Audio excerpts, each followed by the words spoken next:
Jeudi de la première semaine de l'Avent, de l'Évangile selon saint Matthieu au chapitre 7, les versets 21 et 24 à 27. En ce temps-là, Jésus disait à ses disciples, « Ce n'est pas en me disant Seigneur, Seigneur qu'on rentrera dans le royaume des cieux, mais c'est en faisant la volonté de mon Père qui est aux cieux. Ainsi, celui qui entend les paroles que je dis là et les met en pratique est comparable à un homme prévoyant qui a construit sa maison sur le roc. La pluie est tombée, les torrents ont dévalé, les vents ont soufflé et se sont abattus sur cette maison. La maison ne s'est pas écroulée car elle était fondée sur le roc. Et celui qui entend de moi ces paroles sans les mettre en pratique est comparable à un homme insensé qui a construit sa maison sur le sable. La pluie est tombée, les torrents ont dévalé, les vents ont soufflé, ils sont venus battre cette maison. La maison s'est écroulée et son écroulement a été complet. Pour la prière préparatoire, je demande à Dieu notre Seigneur sa grâce pour que toutes mes intentions, mes actions et mes opérations soient purement ordonnées au service et à la louange de sa divine majesté. Je relis lentement le texte à méditer.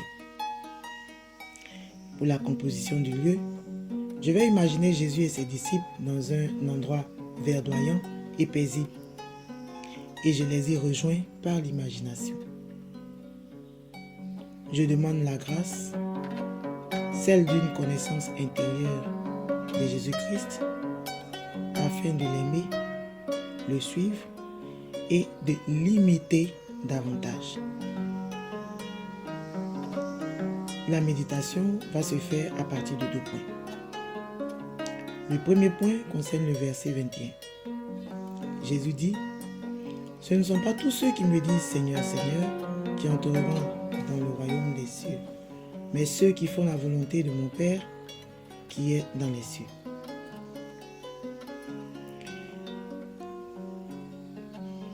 Que signifient ces paroles de Jésus pour les disciples? Pour tous les chrétiens de mon entourage, pour moi, depuis que j'ai reçu le baptême, ou que j'ai pleinement conscience de mon identité chrétienne, je peux me souvenir des Seigneur, Seigneur, j'ai fait ci ou cela en ton nom, j'ai appartenu à la chorale, j'interviens au groupe liturgique, j'accepte des missions de ma communauté, je suis membre du bureau de ma communauté, je passe des heures devant le Saint-Sacrement. En ton nom, nous avons fait des miracles. En ton nom, nous avons fait ceci ou cela. Et je vais me poser la question de savoir si j'ai vraiment fait la volonté du Père qui est aux cieux à travers toutes ces actions-là. Que signifie faire la volonté du Père? Quelle est la volonté du Père pour Jésus-Christ, Fils de Dieu, pour les disciples de Jésus, pour moi, enfant de Dieu, disciple de Jésus? Ai-je seulement réalisé que la volonté de Dieu, c'est que je sois sauvé ou que je vive? Je peux me souvenir que Jésus est venu sur la terre, il est mort après avoir souffert sa passion pour sauver le genre humain et il est ressuscité afin de nous montrer que nous avons part à la vie éternelle auprès de Dieu si effectivement nous avons fait sa volonté. Dieu lui-même place devant nous la vie et la bénédiction, la mort et la malédiction, mais nous exhorte de choisir la vie. Deutéronome 30, verset 19. Je réfléchis à tout ceci et je tire profit. Le deuxième point concerne les versets 24 à 27. Je fais attention ici à 2 catégories de personnes évoquées par Jésus. Celle qui entend les paroles de Jésus et les met en pratique. Cette personne est comparée à un homme prévoyant qui a bâti sa maison sur du roc. Peu importe la violence des vents, les tempêtes, sa maison résiste.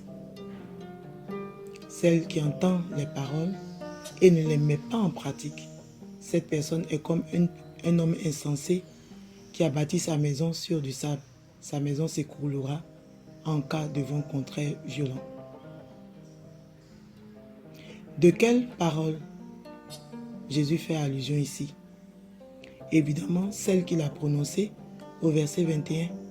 Seuls ceux et celles qui font la volonté du Père, qui est aux cieux, entreront dans le royaume des cieux, et pas celles qui disent « Seigneur, Seigneur, j'ai fait ci ou ça en ton nom ». Est-ce que le Seigneur ne m'invite pas ici, au-delà des activités que je pense faire en son nom, à travailler justement pour m'éloigner de la mort, à vivre profondément en sa présence et à refuser tous les chemins qui me conduisent à la mort. Je peux faire mémoire de la vie des disciples, de d'autres personnes proches de moi, des personnes béatifiées, des personnes qui sont déclarées saintes.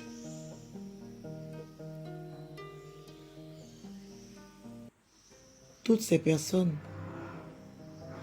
qui ont fait la volonté de Dieu et ce qu'il en est de leur vie, au-delà même de la mort. Et qu'en est-il de moi? Dans quelle catégorie de personnes suis-je aujourd'hui? Je réfléchis et j'en tire les conséquences. Durant le colloque, je parle à Jésus comme un ami parle à son ami. Je peux rendre grâce de prendre conscience aujourd'hui de l'urgence à travailler pour entrer dans le royaume des cieux.